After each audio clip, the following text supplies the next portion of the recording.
Aduh guys, tadi aku kira sudah on. Ini aku tadi baru mulai jalan kaki mau ke pusat kota. Aku mau lihat berapa menit kalau aku jalan kaki ke pusat kota.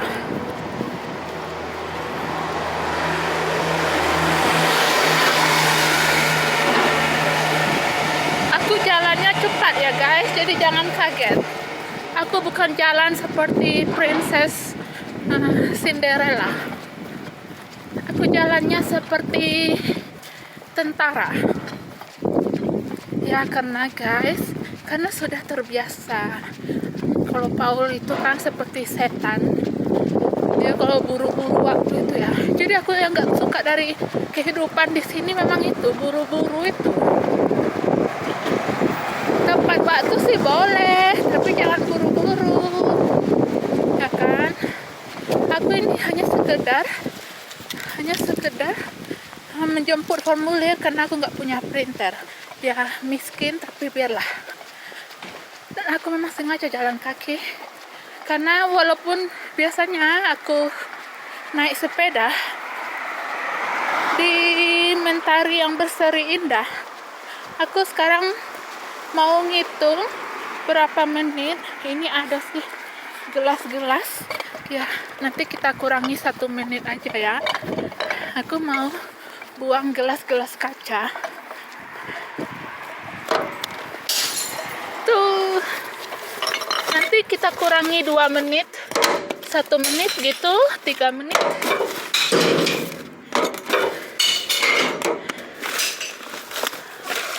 Oke. Jadi guys, itu langit sedang biru. Aku mau ngitung, pasti lama deh. Karena memang agak jauh guys. Agak jauh kalau jalan kaki. Mungkin bisa setengah jam. Tapi aku sih selalu jalan kaki atau naik sepeda. Biasanya kalau hujan aku jalan kaki karena bisa megang payung. Kalau matahari bersinar indah, aku naik sepeda. Jadi sekarang terbalik. Jadi guys, soal apa ya topiknya kali ini? Soal tuntutan dalam pernikahan, ya itu aja ya, topik yang menarik. Karena kadang kita itu ingin pasangan kita lebih dari yang kita mampu. Misalnya kita mampunya hanya mencari uang 2 juta, tapi kita ingin pasangan kita misalnya mampu mencari 5 juta. Yang parahnya itu gini, misalnya prianya mampu mencari 2 juta, dia ingin istrinya bisa bergaji 5 juta. Oh, kalau enggak minimal sama 2 juta. Jadi itu kan, itulah memang harapan manusia itu ya. Umumnya mereka ingin pasangan mereka lebih dari mereka.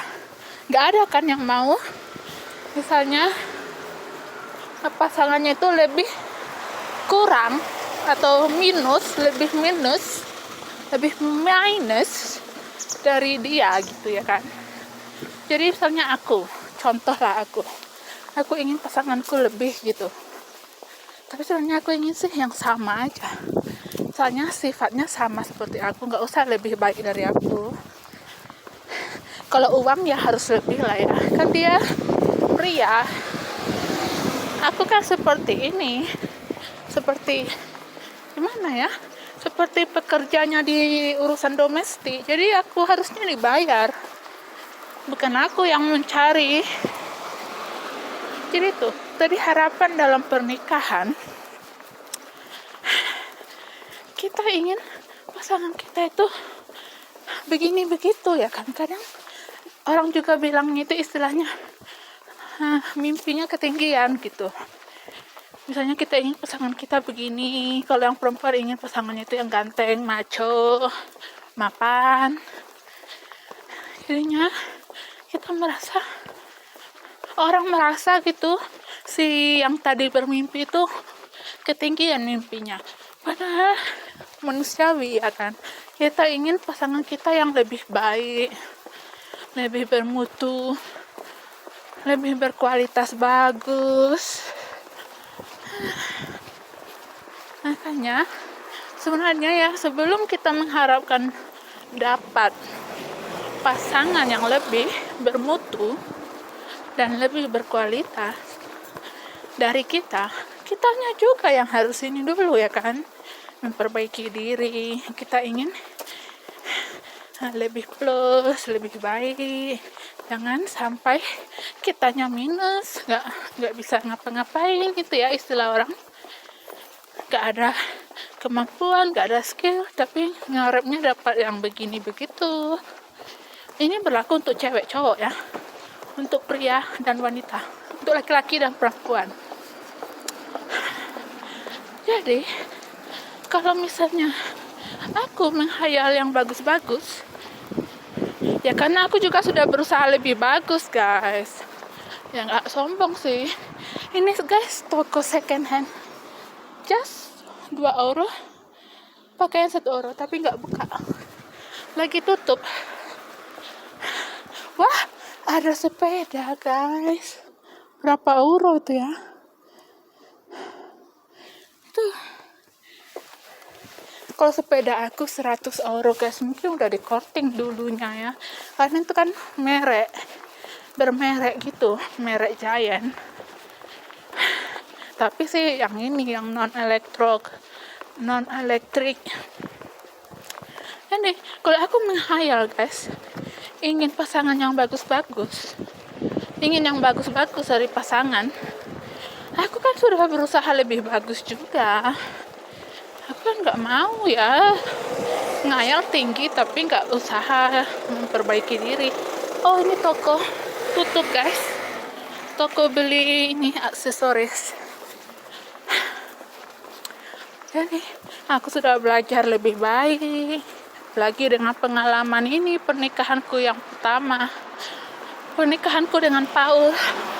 Itu kan pengalaman yang mahal, tidak hanya menghabiskan uang atau dana, tapi juga durasi hidup aku. Misalnya sudah 9 tahun sejak bertemu muka, menghabiskan tenaga, menghabiskan ini pemikiran,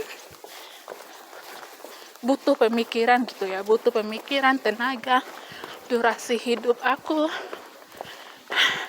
Jadi ini ya, pernikahan dengan Paul ini sudah pelajaran atau pendidikan yang mahal ini, penuh keringat dan air mata. Kalau aku misalnya jalan-jalan ya guys, bukan karena happy, mungkin orang ngiranya happy itu salib Yesus, nggak nampak ya, bukan karena happy, tapi kan memang Paul itu suamiku kan butuh wandelan atau walking. Apalagi kalau misalnya di rumah-rumah kan butuh bergerak. Dulu aku kan ngangkat jaket, sekarang yang enggak, besok enggak tahu. Jadi kalian jangan ngira aku males-malesan, kerjanya cuma jalan-jalan, jalan kaki sih, bukan jalan traveling.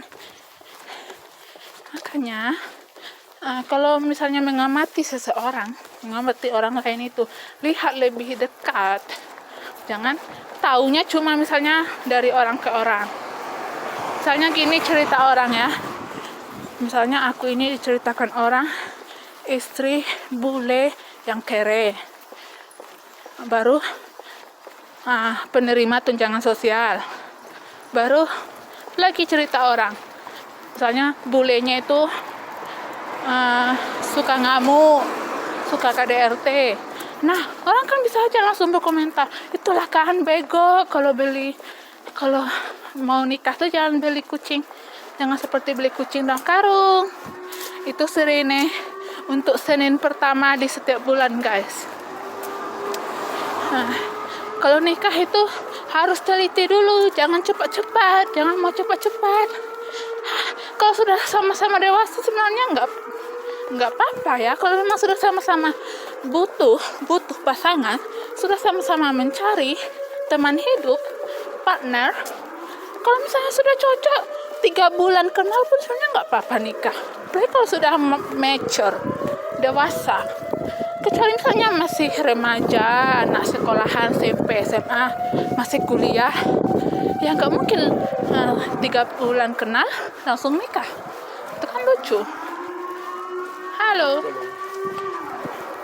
Jadi kalau misalnya sudah dewasa ya, apalagi kalau prianya sudah mampu, sudah bisa mandiri ekonominya, nggak ditanggung orang tua, sebenarnya ya nggak apa-apa dia mau nikah cepat, mau 2 bulan, 1 bulan, terserah lah. Kalau memang sudah jumpa yang benar-benar sama-sama butuh partner, butuh teman hidup.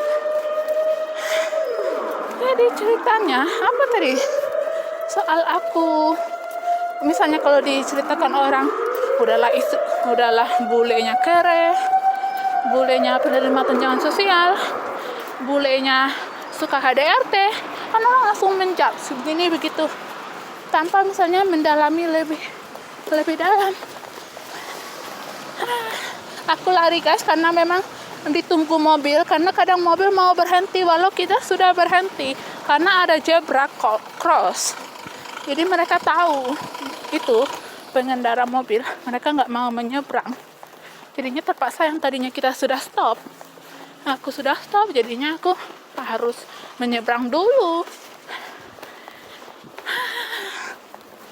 Jadi guys, ini 11 menit, ternyata 11 menit ke Aldi. Ini Aldi tempat supermarket aku. Aldi dan Plus itu biasanya dampingan. 11 menit. Oh. Kurang berapa ya? Tadi mungkinlah 1 menit ya. Yang aku buang gelas kaca, buang botol-botol kaca, berarti 10 menit.